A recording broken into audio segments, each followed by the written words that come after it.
अरविंद केजरीवाल को ईडी ने फिर समन दिया है। दिल्ली के मुख्यमंत्री अरविंद केजरीवाल को शराब घोटाला मामले में समन दिया गया है और उन्हें 21 दिसंबर को पूछताछ के लिए बुलाया गया है। इससे पहले 2 नवंबर को समन भेजा गया था अरविंद केजरीवाल को, जिस पे चिट्ठी लिखकर उन्होंने जवाब दिया था और अब एक बार फिर ईडी ने उन्हें समन भेजा है, पूछताछ के लिए बुलाया है। इस खबर पर ज्यादा जानकारी के लिए सीधे रुख करते हैं, मेरे सहयोगी जितेंद्र शर्मा हमारे साथ जुड़ गए हैं। जितेंद्र, जरा जानकारी दीजिएगा, क्या कुछ आगे कार्रवाई होने वाली है इसमें ईडी की तरफ से?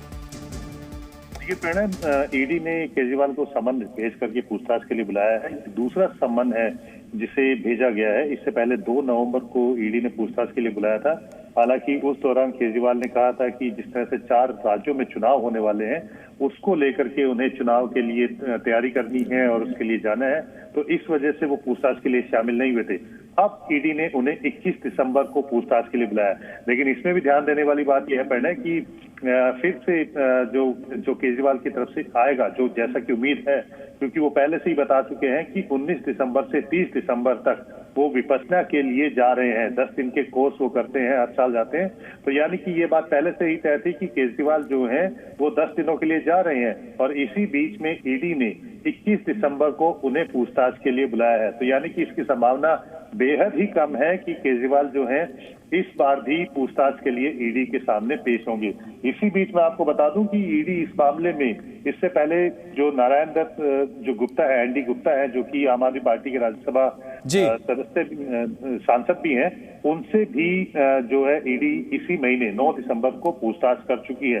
क्योंकि जो शराब बिल्कुल जितेंद्र शर्मा, और इससे पहले जब 2 नवंबर को समन भेजा गया था, तब अरविंद केजरीवाल ने बाकायदा चिट्ठी लिखकर कहा था कि उनके ऊपर लगाए गए जितनी भी आरोप, जो चार्जेस हैं, वो मेलाफाइड हैं। उसके अंदर एजेंसीज के दुरुपयोग की भी तमाम दलील दी थी। लेकिन ईडी ने साफ कर दिया है कि उसके लिए मामला खत्म नहीं है, इसीलिए दूसरा नोटिस दिया गया है। लेकिन जैसा आप बता रहे हैं कि अरविंद केजरीवाल का जो टाइमलाइन है, या कहा जाए उनका शेड्यूल पहले से फिक्स है, यानी इस समन पर भी वो पेश नहीं होंगे, तो ऐसे में एजेंसी के सामने क्या विकल्प? देखिए, एजेंसी जो है इसको लेकर के लीगल ओपिनियन लेंगे। अगर हम इसको इस तरह से देखें कि जिस तरह से झारखंड के जो मुख्यमंत्री हैं, उनको ईडी 6 बार पूछताछ के लिए बुला चुकी है, लेकिन वो 6 बार भी पूछताछ के लिए शामिल नहीं हुए। अब एजेंसी जो है वो लीगल ओपिनियन ले रही है कि इसमें आगे क्या कार्रवाई की जाएगी, क्योंकि संवैधानिक पद पर है, मुख्यमंत्री है वो राज्य के, दिल्ली के मुख्यमंत्री है अरविंद केजरीवाल। तो उनको लेकर के अगर वो पूछताछ के लिए शामिल नहीं होते हैं तो आगे क्या कार्रवाई की जाएगी, उस पर वो लीगल ओपिनियन लेगी। लेकिन अमूमन जब भी कोई इस तरह का मामला होता है तो उसमें 2 से 3 सम्मन जो है एजेंसी की तरफ से जाते हैं। तो अगर इस बार भी केजरीवाल जो है पूछताछ के लिए पेश नहीं होते हैं तो निश्चित तौर पर एजेंसी एक और नोटिस उनको भेजेगी और उसके बाद आगे लीगल ओपिनियन लेकर के आगे की कार्रवाई करेगी। शुक्रिया तमाम जानकारी के लिए जितेंद्र शर्मा आपका।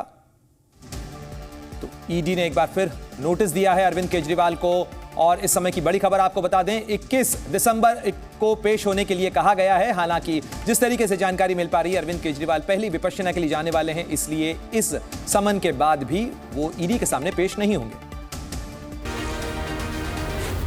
Zee News।